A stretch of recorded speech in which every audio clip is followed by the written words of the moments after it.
मुद्दे जर तुम्हाला अन्न वस्त्र निवारा असेल तर त्याच्यात पाणी हा महत्वाचा मुद्दा आहे. ह्या पाणी या महत्वाच्या मुद्द्याला जर आपण देऊच शकलो नाही जनतेला अनेक वर्ष, आणि आता आम्ही देतोय, उद्या देतोय, जर आज भूक लागली तर आजच जेवण पाहिजे, तुम्हाला वर्षानुवर्ष उपाशी ठेवले जाते.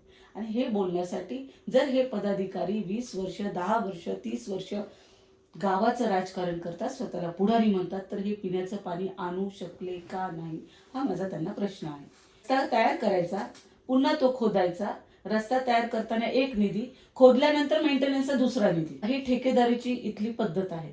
सर्व ठेकेदार जवळचे द्या ना, तुम्ही एखाद्या खेडेगावातल्या मुलाला द्या, 1-1 लाख 2-2 लाखाची ठेकेदारीची कामं द्या.